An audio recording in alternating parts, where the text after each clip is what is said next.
Hello friends, welcome to Food Gyan. Happy New Year. এটা new সিৰিজ আৰম্ভ কৰিবলৈ গৈ আছো। নামটো হৈছে ইন মাই ষ্টাইল এপিসোড 1। আজি আমি বনাবলৈ গৈ আছো মাটন ঘুগুনি। ফলো কৰি যাব ষ্টেপছবোৰ। আজি আমি বনাম মাটন ঘুগুনি। অলপ ফ্ৰেছ মাটন ল'ব, তাৰ পিছত ল'ব আপুনি পকি নোযোৱা দুটামান কেপচিকাম। লগতে বিলাহী লাগিব আৰু গ্ৰীণ মটৰ লাগিব। সৰু সৰুকৈ টুকুৰা টুকুৰা কৰি কাটি ল'ব। পিঁয়াজ, বিলাহী আৰু কেপচিকাম এইবোৰ সৰু সৰু টুকুৰা কৰাটো বাঞ্ছনীয়। দুখৰা দুখৰি টুকুৰা কৰিলে ইমানটো ভাল নহ'ব, গতিকে সৰু সৰু টুকুৰা কৰি ল'ব। পিছত এইবোৰ মিহলি হৈ যেতিয়া ভালকৈ যাব, সোনকালে কম সময়ৰ ভিতৰতে কাৰীখিনি। দ্বিতীয়তে আপোনালোকক প্ৰয়োজন হ'ব most important component of today, কেঁচা গ্ৰীণ মটৰ। যদি আপোনালোকে ভাবিছে যে অন্য শুকান মটৰ তিয়াই থৈ পেলাই কৰিলেও হ'ব, কিন্তু সেইটো নকৰিব, সেইটো ভুল হ'ব বা টেষ্টত অলপ পাৰ্থক্য আহিব পাৰে। আদা নহৰু পূৰ্বতকৈ অলপ সৰহ পৰিমাণে লাগিব। আলুটো অপশ্যনেল, এইটো ল'বও পাৰে নল'বও পাৰে, এইটো আপোনালোকৰ খোৱা নোখোৱাৰ ওপৰত ডিপেণ্ড কৰিব। আৰু প্ৰথমতে আলুখিনি ভাজি ল'ব লাগিব, যিটো মই সদায় কৰোঁ, আপোনালোকে দেখিবলৈ পায়েই, ইয়াত নতুনত্ব একো নাই। আদা নহৰুৰ লগতে আপোনালোকে কেঁচা জলকীয়াও 2-এটা ল'ব পাৰে লৈ ল'ব, তেতিয়া অলপ আদা নহৰু জলকীয়াৰ পেষ্টটো ভাল হয়। আলুখিনি ৰঙচুৱাকৈ ভাজি নমাই ৰাখিব, পোৰা যাবলৈ নিদিব, পোৰা গ'লে পিছত খাবলৈ ভাল নহয়। দ্বিতীয়তে ছাগলী মাংসৰ ক্ষেত্ৰত এটা নতুন বস্তু দেখিবলৈ পাইছে, সেইটো হৈছে ছাগলী মাংসৰ তেল। তেলখিনিত নতুনত্ব একো নাই, মাত্ৰ এইটোৱে কম তেলত আমি ছাগলী মাংসৰ তেলখিনি পেলাই দিয়াৰ লগে লগে তেলখিনি গলি তেলখিনি অলপ সৰহ হৈ পৰে। যিদৰে মই আপোনাক পৰকত দেখাইছিলোঁ, পৰকৰ ভিডিঅ'কেইটা নিশ্চয় মন কৰিব, তাতে মই যেনেকৈ তেল উলিয়াই লৈছিলোঁ। এতিয়া একে ধৰণৰ ছাগলী মাংসৰ তেলৰ পৰা আমি ছাগলী মাংস ফ্ৰাই কৰিম, এনেকুৱা আৰু কথাটো। আৰু এটা কথা মনত ৰাখিব, তেলখিনি সম্পূৰ্ণৰূপে গলি নোহোৱা হৈ নাযায়, যিখিনি অংশ বাকী ৰয়, পোৰা যোৱা অলপ অংশ থাকিব, সেইখিনি পেলাই দিব।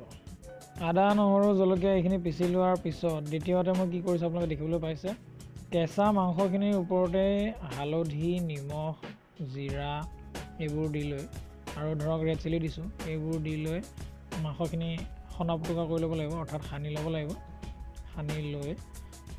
সানি লৈ কি কৰিব লাগিব, এতিয়া ক'লে ভিডিঅ'টো আপুনি সম্পূৰ্ণ চাব জানো, সম্পূৰ্ণ ভিডিঅ'টো চাই থাকিলে নিশ্চয় তাৰপিছত কি কৰিব লাগিব গম পাব, নহয় জানো। আৰু এটা কথা কওঁ, আমি মাংস বনালে মই কওঁ যে মাংসখিনি আগতে বইল কৰি ল'ব, কিন্তু ছাগলী মাংস বইল কৰি নল'লেও হয়, বইল কৰি ল'ব পাৰে, যেতিয়া সোনকালে সিজে। কিন্তু কথাটো হ'ল, আজিৰ ৰেচিপিটোৰ কাৰণে মই সেইটো ছাজেষ্ট নকৰোঁ বা কৰাটো উচিত নহয় যে আজি আপুনি মাংসখিনি বইল কৰি ল'ব লাগিব, এনেকুৱা নহয়। বইল নকৰাকৈ কেঁচা মাংসতে আপুনি যিখিনি গুড়ি মছলা, পাউডাৰ মছলা, সেই পাউডাৰখিনি সানি ল'ব। তাৰপিছত পেষ্ট মই সানিবলৈ কোৱা নাই, কেৱল পাউডাৰ মছলাখিনিহে সানি ল'ব। এতিয়া সানি লোৱাৰ পিছত কি কৰিব লাগিব ভাবকচোন, কি কৰিব লাগিব, চবেই জানে নহয় জানো। তেল গৰম কৰিব লাগিব চৰুত, তাৰপিছত চৰুত একো নিদিয়াকৈ, পিঁয়াজ বা একো আদা নহৰু এইবোৰ নিদিয়াকৈ ডাইৰেক্ট আপুনি তেলতেই মাংসখিনি ঢালি দিব। চিকেনৰ লেগ পিচ ফ্ৰাই কৰা দেখিছে নহয়, ঠিক একেধৰণে মাংসখিনিও আজি ফ্ৰাই কৰি থাকিব লাগিব দেই। মাংসখিনি ফ্ৰাই যিহেতু কৰিব লাগিব, গতিকে তেলৰ পৰিমাণটো অলপ বেছি হ'লে ভাল। চিন্তা কৰিব নালাগে, পিছত তেলীয়া হৈ নাযায়, সেই তেলখিনি মাংসই কুঁহিয়াই ল'ব। আৰু লগতে ছাগলী মাংসৰ লগত যিখিনি তেল আহে, সেইখিনিৰ পৰাতো ৰাহি হ'বই তেল অলপ, নহয় জানো। তাৰপিছত মাংসখিনি অলপ ভালদৰে লৰাই লোৱাৰ পিছত পিঁয়াজ দিব লাগিব প্ৰথমতে। আজি দেখিছে নহয় আপোনালোকে, মই পিঁয়াজ আগতে ভাজি লোৱা নাই, ডাইৰেক্ট পিঁয়াজখিনি ঢালিহে দিছোঁ তাত, মাংসখিনি প্ৰথমতে দিয়াৰ পিছত। এতিয়া পিঁয়াজ আৰু মছলা সনা মাংসখিনি অলপ সময় লৰাই কিছু সময় সিজিবলৈ দিব লাগিব। তাৰপিছত পৰ্যায়ক্ৰমে আদা নহৰু আৰু জলকীয়াৰ পেষ্টখিনি দিব লাগিব, কিন্তু সম্পূৰ্ণ দিব নালাগে, কিছু দিলেই হ'ল, বাকীখিনি পিছত দিবলৈ ৰাখি থ'লেই হ'ল। মন কৰিব যে একেৰাহে মছলা ইটোৰ পিছত সিটো দি থাকিব নালাগে। প্ৰথম কথা মন কৰিবলগীয়াটো হৈছে যে মাংসখিনি যাতে লাগি নধৰে চৰুৰ লগত, সেইটো। আৰু 2 নম্বৰ কথাটো হৈছে বস্তু ইটোৰ পিছত সিটো দিলেই নহ'ব, সিজিবলৈও দিব লাগিব। দেখিবলৈ পাইছে, এতিয়া আমি বিলাহীৰ টুকুৰাখিনি দিছিলোঁ, বিলাহীৰ টুকুৰাখিনি অলপ গলিবলৈ ধৰাৰ ঠিক পিছতহে আমি যোগ কৰিব লাগিব আজিৰ ইম্পৰ্টেণ্ট বস্তু এটা, কেপচিকামখিনি যোগ কৰিব লাগিব। বিলাহী বা পিঁয়াজখিনি নিসিজোঁতেই যাতে কেপচিকাম যোগ নকৰে, সেইটো নিশ্চিত কৰিব।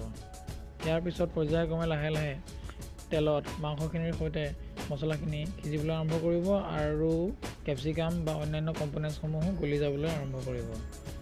পূৰ্বতে দিয়া সকলোখিনি মাংসৰ লগত ভালদৰে মিহলি হোৱাৰ পিছত এতিয়া প্ৰয়োজন হ'ব আপোনাক গুচাই লোৱা যিটো কেঁচা গ্ৰীণ মটৰ আছিল, সেইখিনি দিব লাগিব। গ্ৰীণ মটৰ কিমান লাগিব সেইটো মাংসৰ পৰিমাণৰ ওপৰত নিৰ্ভৰ কৰিব। আপোনাৰ সুবিধাৰ্থে আকৌবাৰ জনাওঁ যে মছলাখিনি ইতিমধ্যে মাংসৰ লগত সানি দিয়া হৈছে, পূৰ্বতেই দিয়া হৈছে, আকৌ যোগ কৰাৰ প্ৰয়োজন নাই। এতিয়া সদৌ আমি ঢালি দিব লাগিব ভাজি থোৱা আলুখিনি। প্ৰতিটো বস্তু যোগ কৰাৰ পিছতেই মাংসখিনিৰ লগত যাতে বস্তুখিনি মিহলি হৈ পৰে তাৰ বাবে হেতাৰে লৰাই থাকিবলৈ যেন নাপাহৰে। আৰু মাংসখিনি চৰুত লাগি নধৰিবলৈ হ'লে জুই কমাই থোৱাৰ লগতে সঘনে হাতেৰে লৰাই থকাটো বাঞ্ছনীয়। এতিয়া দেখিছে আমি পানী ঢালিছোঁ একেবাৰে শেষত, যেতিয়া ধৰক গোটেইখিনি মিক্স হৈ গৈছে ভালদৰে তেতিয়া আমি পানী ঢালিব লাগিব। আৰু একেবাৰে শেষত ফ্লেভাৰৰ কাৰণে আমি কেইটামান কেঁচা জলকীয়া কাটি দিছোঁ। সেইটো আপুনি তেলত দিব পাৰে, কিন্তু তেলত দিলে সেই ফ্লেভাৰটো আপুনি নাপাব যিটো এতিয়া পাব। কেঁচা জলকীয়াখিনি কাটি দিয়াৰ পিছত ঢাকোন দি কিছু সময় সিজিবলৈ দিব। ঢাকোন দিয়াটো প্ৰয়োজনীয়, তেতিয়াহে সেই ফ্লেভাৰটো আপুনি পাব। ভাপত সিজিবলৈ দিব লাগিব। মন কৰিব যে মই আজি আপোনালোকক মেয়নাইজ বা গাখীৰ বা এনেকুৱা ধৰণৰ আইটেম যোগ কৰিবলৈ কোৱা নাই, যিটো প্ৰয়োজনো নাই। আৰু দ্বিতীয়তে পিঁয়াজৰ নলা বা স্প্ৰিং অনিয়ন যোগ নকৰিব। তাৰ বদলি বা তাৰ সলনি আপুনি ব্যৱহাৰ কৰিব লাগিব মিহিকৈ কুটি লোৱা কেঁচা শুকাই নোযোৱা সতেজ ধনিয়াহে। এইটো নিশ্চিত কৰিবলৈ নাপাহৰিব যে ধনিয়া মিহলি কৰাৰ পিছত তৰকাৰীখিনি যেন বহু সময়লৈকে উতলাই নাথাকে। গতিকে ধন্যবাদ ৰাইজ, এয়া পৰিৱেশনৰ সময়।